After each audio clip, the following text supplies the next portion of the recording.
Ready to make a real impact every day? Join the Active Day Home Care team and help clients maintain their independence in the comfort of their own homes. Make a difference in someone's life as you provide essential daily assistance and protect their health and happiness. Earn up to $20 an hour and enjoy additional perks like optional daily pay, 401k, paid time off, ongoing educational training, and more. Join a team that values care, compassion, and your professional growth. Visit activeday.com to apply. We all believe love can conquer anything. But is that really true in marriage? Today we're sitting down with Chaya Garcia to ask the uncomfortable question, is love enough? Or does lasting marriage require something more? We'll talk about it right after this. Let's talk about love and marriage the way that God intended. A life experience, here we share it. The Love Fruit Podcast. Tune in from any platform. Love Fruit Podcast. Will help your spirit transform. We thank you very much for coming on to the show today. All right, Chaya, we're going to get right into it. So, many people enter marriage believing that as long as there's love, the rest will work itself out. But from your experience, what's missing from that belief, and why do you think it's such a common trap? Wow. I mean, what a harsh place to start in the best way possible. Let's start with the controversy. So, thank you, love. So, yeah, actually, Warren Buffett, who is one of the richest men in the world, studied how to create wealth by studying all of the businesses that failed. And he was like, if all of these people have the same thing in mind, how to get rich and make money and grow in business, but all of them, not all of them, but a lot of them failed, let me look at what they all failed, like what caused their failure so that I can prevent, by learning from the past, how to scale my wealth. And obviously, most people have heard his name. He's one of the most richest billionaires in the world. And it's because he looked at, everyone starts with the same belief, I'm going to do something great and make a lot of money, but most failed. What was the failure point? So I do that same thing when I work and how I started my process. You have to look at not, I want to have the best marriage, but everyone started that way. Right. So what caused the failure? And intermarriage, which is such a controversial topic because everyone's like, love is love. And Right. I'm like, well, actually love is an irrelevant part to making a sustainable decision that's going to bring you happiness in the long term. Because if you want family, if you want kids, if you want a home that grows with you, not apart from you as you age, you need the same spiritual soul print and you need the same values and things that inspire you as your spouse. And a lot of times what happens in intermarriage is like we say, we're going to respect each other. Right. We communicate. We love each other. Okay, that's great. But why are you respecting someone who doesn't value anything that you value? It's insane. Like, what does even respect mean to you? That you respect them from a distance, but this is a marriage. Love everyone, different faith, different color, different age. Love everyone. Treat everyone with respect. But if you're trying to build a family, if you're trying to build your own inner world, a small sacred space, then choose what you value so that you can make those values grow in the form of unity and inspiration versus mama does this and dada does that. And they don't see that cohesion that inspires a healthy identity. So you're asking me, I'm looking to get married and I'm running through the daffodils. I see rainbows and sunshines and fairies and all those type of things, right? But why would I want to deal with real life situations, especially if I'm running away from pain or I'm running towards pleasure mentality? So why would you want me to deal with real life stuff? Like I want to continue to play around. Playing around is good, but then you're going to eventually get abandoned. And I think we have an obligation to protect ourselves. We have an obligation to protect ourselves, and we have an obligation not to be the hurt people in the world that hurt people. Only hurt people hurt. So if we're hurting because we ran from our pain, then we're going to hurt people. We're going to find the wrong partner and think it's going to last and then leave them. And then they're going to have a scar and a trauma. And we were the cause because we didn't do the hard work. So yeah, you're going to run from pain into pleasure, but we have to learn that when we love ourselves, part of loving ourselves so we can truly love another is protection. Hmm. And if you don't know how to protect yourself because you don't know how to go towards your pain, then you're eventually going to hurt yourself. So you can think about it logically. Hmm. Yeah, we all want pleasure now, fun stuff now, but we also have to think about what we don't want. We don't Hmm. want to have a kid and then have to fight a custody battle with Right. the divorce lawyers of who gets to spend which weekend with the kid. I mean, that's common these days, and it's Hmm. fucking, excuse me, and it's horrible. And it's so sad. And the kid goes here and there. Like, you have to think, first of all, this is not about you. Hmm. If you're Hmm. going to think about your own pleasure, great, go marry whoever. Hmm. But if you are that self-centered, then that's all you're going to go towards. What I love, who I respect, what I want. Think about your children. Think about every person that you meet. Think about the community that you're creating, that you are creating from your decisions. And then go a little bit bigger than yourself. Go to Hmm. God, go to your children, even before they are created in this world, Hmm. or if you have kids. If you don't have enough strength to go into yourself to do the hard work, then think about not hurting your kids or your future kids or other people's kids or something that is bigger than you that you can pull yourself into getting real with yourself on how to love yourself so you don't accidentally hurt others. Wow, that's so impactful. I think what I hear you saying is that before we can be fruitful and look at our fruit, we have to kind of dig deep in what our seed is. Like, what are we made from? What is our core? You know, in order to build up and be strong, we have to kind of dig deep in who we are and where things started. You know, if we have those pains, we have to be able to address them. Hmm. So talk to us a little bit about that. Everyone has pain. So don't think that, like, oh, I'm really screwed up and therefore I need someone else who's also screwed up because they'll understand me. We'll understand each other. He can handle me because I went through this, that, and the other thing, and my dad and my mom.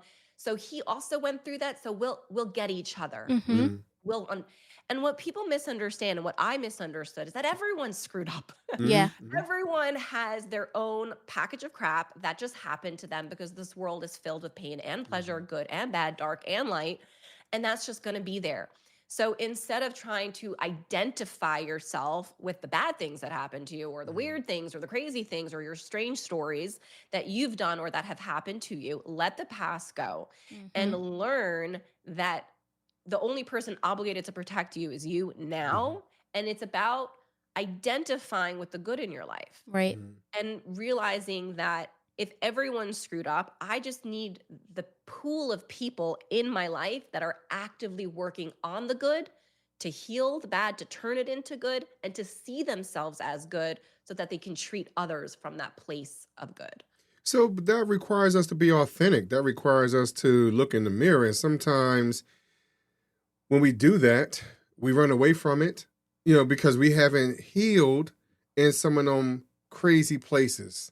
And a lot of times, especially in a dating space, before we get married, the person we're marrying don't know who we really are. They get to see the representative of us, and so how do we transition from showing you the representative to show you now that, hey, I like to sleep with my socks on, or what someone might consider weird. So how do you show your authentic self, especially if we're so used to showing that Instagram, fast paced, everything is perfect place?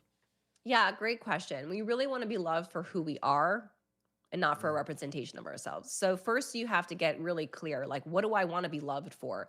My body, the way I look, my success, my money, my achievements, or for my soul? So it really goes back down to what your wife was saying, that seed, right? Think something like deeper and bigger than yourself. And if you go future pace, like what we started with Warren Buffett, you have to understand that what's going to sustain your marriage is not how you look. Every woman goes through massive body changes, massive mood changes. Everyone goes through changes in their life. The only thing that really stays consistent is your soul and your vision of if you're trying to heal yourself and do good in the world, or if you're trying to distract yourself and be a little confused why there's not enough good in your world. And so to come to your authentic self, you just have to not run away from pain by lying. A lot of people, including myself before I did my healing journey, were just lying and then realize they're lying, right? So you're like a liar by default without being aware that your communication and your representation is inauthentic. It's disconnected from your true self. And one time someone said to me, "You're a liar." And I was like, "What do you mean? I never tell a lie. I actually happen to be really careful that I don't lie." And then I realized down the road, it was just somebody in passing. And I was like, whoa, that's so weird. I was like, oh, I was lying to myself. Wow. I was lying that when I was dating him before my healing journey, now I'm happily married, I was lying that his behavior was acceptable when it wasn't. I was lying to myself that I was happy when I was so stressed. I was lying that my relationship was great when I was anxious all the time of how it was going to work out. And so when we lie to ourselves that we're good because of our straight A's or our money or our body or our success, we're good because God says we're good. We're good because we exist. We're good because, for no reason at all. That's the very truth. And if you associate your good, like I associated my good, my worth with my straight A's or my degrees or whatever, then I was disconnected from my truth on how to love me. So showing up authentically is really to take a moment to say, what am I truly lying about? And get into that space and sit with yourself. And when you get comfortable with the darkness, all you have to do is bring a little candle, a little light, and the whole room illuminates. And I think something, as I'm listening to what you're talking about, some of that fuel of lying to ourselves is sometimes that community that we grow up in. Those people that are around us, we see those examples, whether it's family members or our friends or, whatever it is. So we buy into that quote unquote lie about ourselves. So how do we acknowledge that, especially if we've grown up in that community? How do we, especially if those individuals that don't want to separate from that community and hey, they make me feel good, so how do we start to recognize it and really separate ourselves in that space? Yeah, it's a really great question. And a separation is actually necessary, not necessarily physically or in proximity, sometimes as well, but really just with our identity. We have to see ourselves as in our own little world. The only thing we're in control of is our thoughts, our beliefs, our speech, and our actions and reactions to other people. Like that's literally our thoughts, speech, and actions are the only thing we're in control over. So we better protect our own little world, create our own little world. And there could be a war happening, in 3 countries down, and that is unfortunate, but you still have your own world. You're not in control of what's going on down the road or down the country or wherever. So first is like, I get it. I learned these things, but I want to unlearn. I want to unlearn that my worth is based on how much money or how I look or what degrees or job I have or if I'm married or single or whatever. I need to unlearn that my community is just one community and God and people and love, that's everywhere. That's universal. So you want to just unlearn and then take a moment and make a list and say, who in my life are giving me energy and who in my life is taking away energy. And you make a T-chart and you write everyone who's in your immediate environment. And then you make a plus or a minus next to it. This person, whenever I speak to them, I feel so inspired to do what I was meant to do. I feel so inspired to take risk and create greatness. This person, every time I speak to them, makes me doubt myself, makes me question if I'm worth it, if I can accomplish it, if I'm stupid for having big dreams, if I should stay in my small job versus trying to make millions and heal the world with my specific vision. And you put a little negative, you say, you know what? Community or not, I've got me now. I'm a grown adult and I'm going to create what I want based on being more aware of what is serving me or what is causing me to feel sacrificed. Yeah, I think that's huge what you're saying. I'm big on T-charts. We just talked to our daughter about it last night. Like she just graduated from grad school and it's like, now what do you do with your life? Like, write your chart out, your pluses and minuses, your pros and your cons on what, the next step really should be. But what you're stating is really, really good in reference to who's in your life and, do they give to you or do they take away? And I think one of the other parts about that, sometimes people in our life, they take away, but they take away for a purpose. Sometimes they need to take away things that need to be pulled away from us because it can challenge us to do more. Like my husband and I were yin and yang. 100%.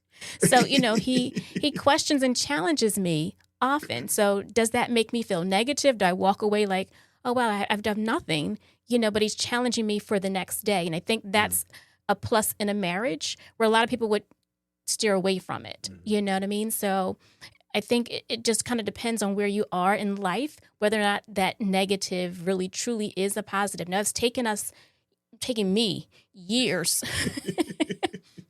We've been married almost 25 years, and it's taken me 24 years to realize that, hey, these questions, this side of him is really pushing me and pulling me into something else. And a lot of times we don't want to get pushed and we don't want to be pulled because that sounds negative. You know what I mean? But in some ways, it's like you need that push. You need that pull. Yeah. I mean, I think it just needs to come from someone you value. Yeah. It's just like, I have 2 mentors that I speak to, and that's it. I literally have 2. They've been the same 2 for over 10, 15 years. I haven't vacillated. I genuinely look up to them. I value their opinion. I value their wisdom. I value where they're at in their life. I would want to mimic parts of who their character is. And so if they were to guide me in a different direction, like, no, you shouldn't date him, even though that sucks, or a push and a pull, whatever. Right. I understand that this person has been a plus and has always been a plus because I see them as a regular inspiration. Right. So if you're going to have someone challenge you, they need to be someone you're inspired by. They need to be somebody that uplifts you, that you're honored to have these types of real conversations with. And then you need to feel safe enough to just know that sometimes they're wrong and only you can make that decision. Even with my partner, sometimes we're right, sometimes we're wrong, and only we truly know what's right for us between us and God. And we have a few mentors or a spouse, whatever. But just coming towards ourselves with that honesty, it's not to have that push, but who do I value that I want their input in my life? That's good. So in that push, right, how do you determine whether or not that person is giving that to you in a spirit of love? Because again, we're talking about, is love enough? And sometimes we don't value, as you stated, we don't value that push, and we don't see it as love. We don't see it as someone that's caring, that's looking, because the other part that you said as well is looking down the line. And some of us don't even want to look past tomorrow. I'm getting married today. I don't want to look past, to today. So and so how do we value that and see that it is true love and not just this fantasy island mentality? Honeymoon only, I think that you have to wait till it's requested. I think advice without consent is control. I'm just going to say that again. Advice without consent is control. That's my belief system. That's what I've been that's what I've been taught and what I believe. Yeah, you got to wait till someone says, hey, I really value what your opinion is. What should I do?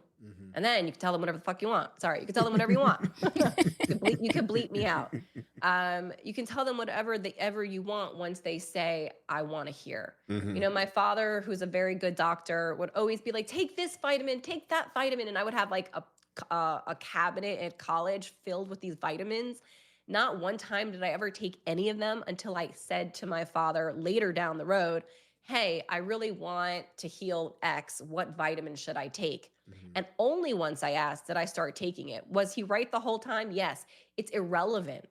Until I was the vessel, because I requested it, was I able to receive it. So if you want to give help to somebody, if they're not asking you for help, if they're not asking you for advice, if they didn't say, hey, I want to know what you think, you giving them a piece of advice is a form of control and dominance that they don't have the power to make their own decisions and screw up and learn which is part of learning and part of life. So yeah, our ability to push and pull needs to come from a space of, hey, is it okay if I give you a suggestion? Would you like to hear what I think? and give them that space to genuinely ask yes or no if they didn't already ask. And if they say no, you step back and know that everyone has their own journey and failure is part of success. I think that's a challenge because sometimes if we see a individual that might need a little bit of assistance, like you said about your father, right? He's like, hey, you know what? I can see today that you need, some vitamin D, some vitamin K, some, whatever it might be, because you're not getting outside in the sun enough. I don't know what it is. You get what I mean? And I understand that sometimes because innately, like, we want to help the next person, beside us. We want to see them continue to grow. And so sometimes I think it's a challenge for us to not want to assist. Now, but I hear what you're saying that, sometimes unsolicited information can be, it could be the contrary. And now that also builds up some animosity. It can, and not be and that information can be taken negatively. And now what you're looking for is doing what? Is actually hurting the relationship. It's, now we're not getting married tomorrow. Maybe we're not getting married for another 5 years because of that one moment. So I hear exactly what you're saying. So how would you talk to someone that's trying to really assist genuinely, but that person is not ready to accept it? If they're not ready, you're playing God. You can't misunderstand where your power is. Mm-hmm. Otherwise, you're playing God. I want them to change. Imagine you just yelling at a flower, bloom, bloom, bloom. And you're like, all right, I hear you. I'm going to bloom. But it has its process. You can't control that. You're out of control. Mm-hmm. The only time that flower is going to bloom is when it has the right environment and when it's ready in its own slow, almost imperceivable time. So we have to know what's in our control and what's not. And our thoughts, speech, and actions are in our control and other people's aren't. And for us to think that we know better, and obviously as parents and as spouses, we always think we know better, right? Mm-hmm. You need to go to the gym now, honey, right? Go take a walk. We always think we know better, but that's when we're playing God. There's a difference between a physical thing, like they're about to hurt themselves and it's a kid, and it's a physical thing where you're like, don't hurt yourself. You're about to fall off that cliff. Let me move you a bit. But that's not your emotional ego trying to play God saying, I know better. Don't ever rock climb. Don't ever even go there. That's not safe. You got to let people fall. And as a wife, for my husband, I work with him. He's part of my company. He works with me. He lives with me. He's the father to my kids. You got to know that his growth is in his time. Right. And failure is part of growth. So don't steal someone's moments. Don't steal their struggle. And my sponsor would say that she used to help her kid, her son, when he was young, put on his shoes. And every time he would struggle, she would just put on his shoe. He was so young, of course, just put on, she just helped him put on a shoe. Now he's grown in his 30s, suffering from addiction and severe depression. And he says to his mom, every time you saw me struggle and would put on my shoe for me, you always made me feel so stupid. And she damaged his self-esteem because she saw the struggle. And instead of allowing him to struggle and develop resilience, she always tried to make it okay for him, which made him feel extremely weak with low self-esteem. Wow. So my kids struggle, my kids cry, my husband struggles, we all cry, right? Let them struggle, because if they can get through that or then learn to ask for help when they ask for it, they will develop so much more skills of resilience and success down the road. And so, and I brought that up that way because, again, in this microwave mentality, I want you to change today. I want you to fit this narrative today. And that's why I said that's a challenge, because sometimes we struggle with that, hey, we want this marriage, we want this relationship to look this way, especially to those that are on the outside. We want to look perfect to those on the outside.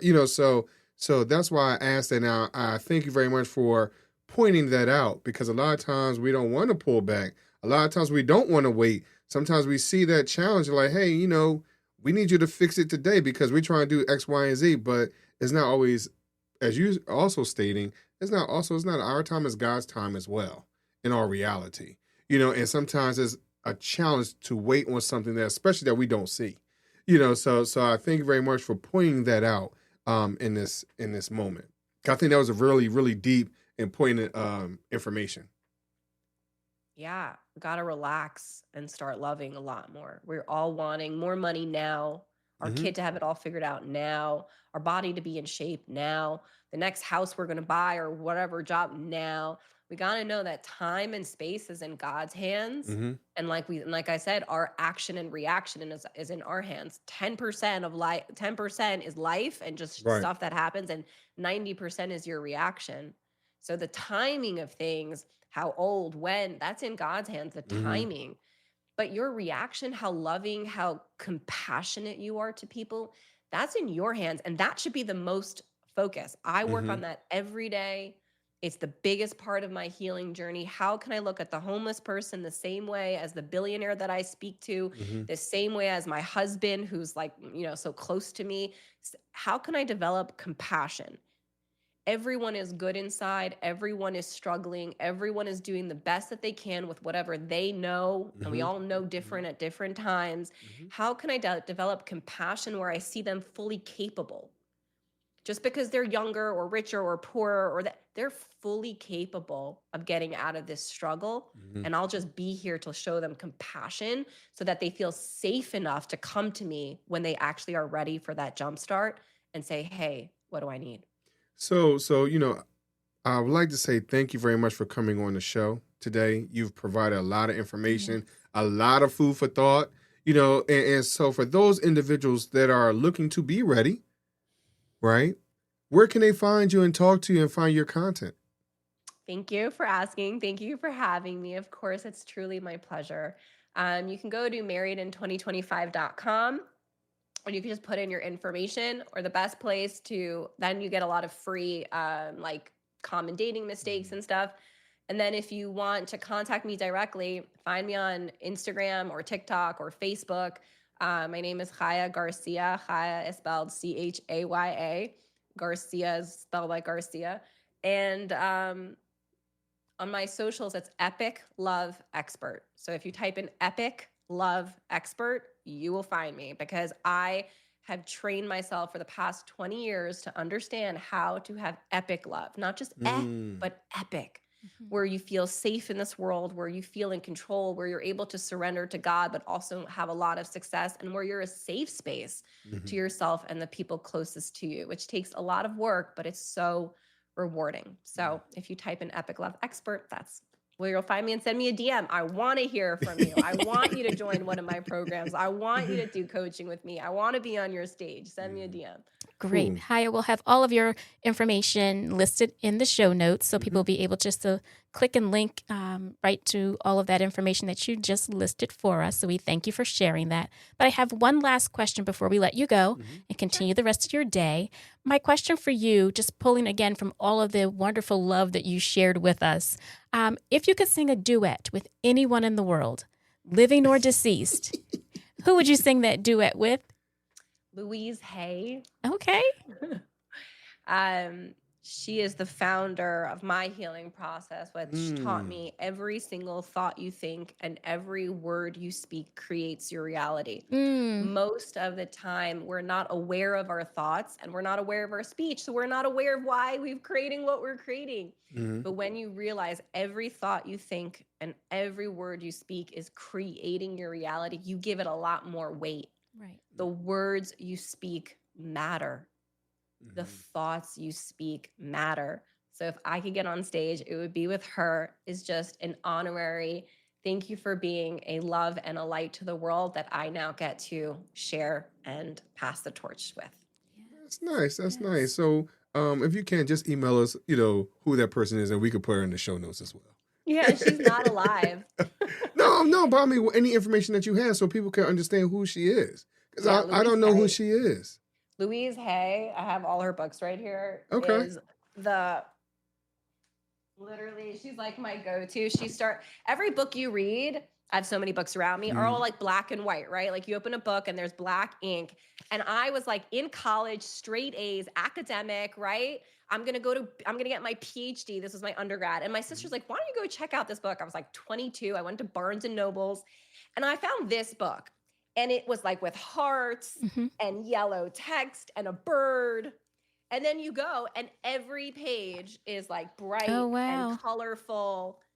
And I was like, wait, you could be a multi-millionaire healing the world and also be full of pink hearts and purple and birds and little things. And I was like, oh, there is no mold to success. They just want you to think there's a mold to success.